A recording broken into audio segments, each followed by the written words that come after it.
It's the Church of Jesus Christ.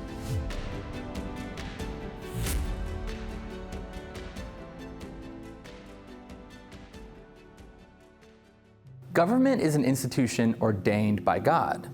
Originally intended to promote justice, restrain evil, and maintain peace and order in society, it has since strayed far from its initial purpose. Early on, our nation was built around this basic concept that there are three spheres of life: family, church, and state. The family was the divinely ordained institution of creation. Marriage and family was the bedrock of human society by virtue of creation. Then came the fall into sin, and then God put in place government. The first government is God sending an angel and setting up the parameters in the garden. What does the government bear? It bears the sword. What did the angel come with? The sword, and said, you cannot have this tree of life. And therefore now the government was set up because of man's sin nature to restrain evil and to promote that which is righteous and good. And we now facing the reality that our government no longer restrains evil. It calls evil good, and it calls good evil. Well, the government's meant to serve the people. And there's an amazing little side note in the Gospel of John when Judas Iscariot is talking about how the money should have been given to the poor, and it says Judas said this not because he cared about the poor, but because he held the bag and he was a thief. We need to make sure that those who are holding the bag, those who are spending the money in our government, aren't stealing that money. And if we don't have transparency, there's no way we're going to know where that money's being used or wasted or given to corrupt officials for bribery. God hates bribery. He hates that kind of corruption. He hates theft. He hates oppression of the citizens. So God is very much, I think, against those with power, that would be government, oppressing the poor, and that would be the people. So we really want a government that is transparent and honest and efficient, and does what's right. People have known about government waste, fraud, and abuse for years in America. Yet despite frequent discussion, real action to curtail it is often slowed, limited, or stalled. It is unthinkable, unspeakable, the degree to which the U.S. government in recent decades has wasted the hard-earned tax revenue of the American people. I think many people first became aware of this perhaps in the 1980s, the National Endowment for the Arts that was spending millions of dollars commissioning art that was blasphemous, not to mention treasonous. It's been shocking to see, I think, ways in which this money is being used that's supposedly to help people or supposedly foreign aid and positive, but in so many ways undermining the fabric of these other countries, in so many ways undermining their governments. It's shocking to see all the abuse, to see all the money that's being sent to countries to promote evil, really. That's really not loving. That's not a Christian way to do it. And as Americans, we have such a blessing to be able to evaluate our leaders, and when they're not doing what's right, to replace them, through voting with godly leaders. This is a great opportunity for us to look into, see what government has been doing, how are they spending our money, and then hold our leaders accountable. The Department of Government Efficiency, DOGE, led by Elon Musk, was created by President Trump in January of 2025 to modernize federal technology, boost government efficiency, and cut wasteful and fraudulent spending. The Department of Government Efficiency, I applaud. Not only is it good fiscal policy to find out where the waste is and to stop where the waste is going, I believe it's godly. 1 Corinthians 6:19 and 20 says that we're not our own, we're stewards. And the Bible says, moreover, it is required of a steward to be faithful. I believe God, who entrusts things to us, abilities, finances, God expects us to be responsible in the way that we handle finances.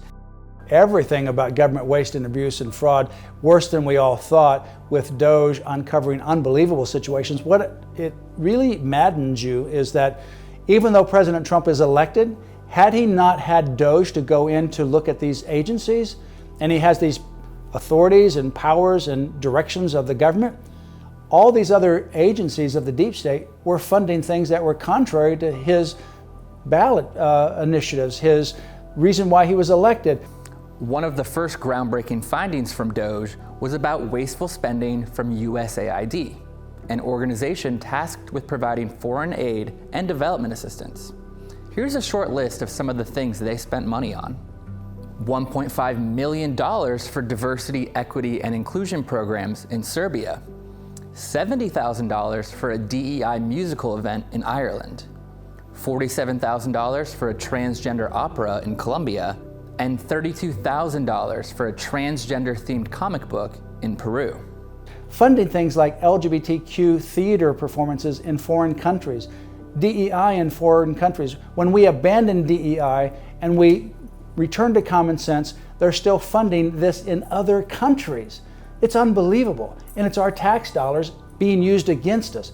So what DOGE is uncovering is significant, and we have an unprecedented opportunity we've never had before, with President Trump at the helm and DOGE leading the way to uncover this fraud, waste, and abuse, and anti-American, anti-Christian funding that's been going on for years, to change it permanently and cut and slash this federal spending.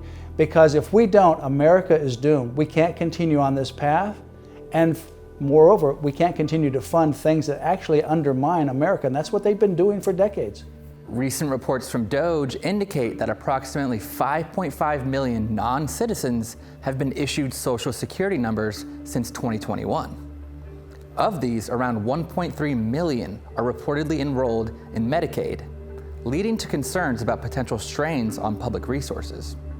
One of the people I've had on my program many times is Dr. Merrill Matthews. He co-authored a book years ago which documented the amount of waste and fraud in Medicare and Medicaid. And I thought it was pretty interesting at the time, so that when you bring him in, and he's written a book on the subject, and he's absolutely shocked, he's outraged and can't believe it, that I think illustrates that this goes far beyond what people would have imagined. We recognize that we have had improper payments for years in a lot of the so-called entitlement programs, Social Security, Medicare, Medicaid. We know that there have been improper payments in the SNAP program, welfare, and others. That's certainly the case. That's been well known.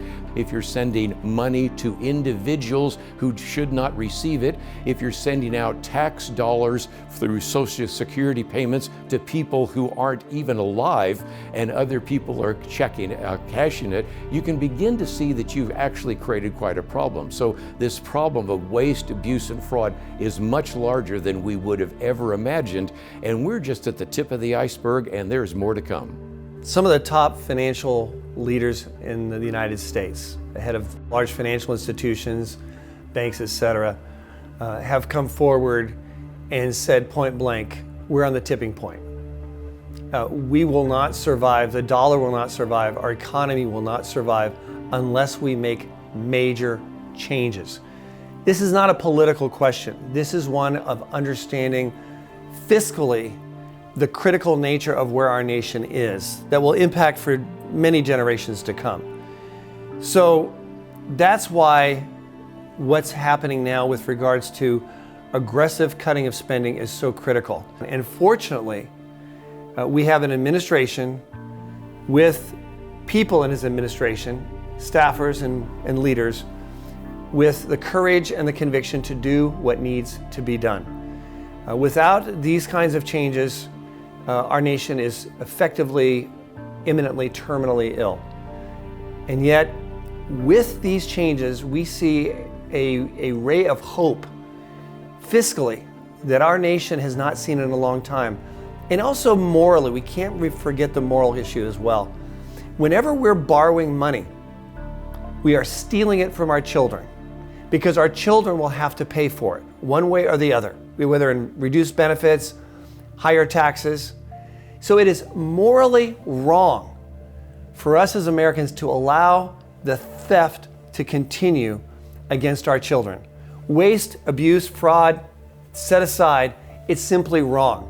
And we as Christians need to be very outspoken about how wrong it is to steal from our children and our grandchildren for generations to come.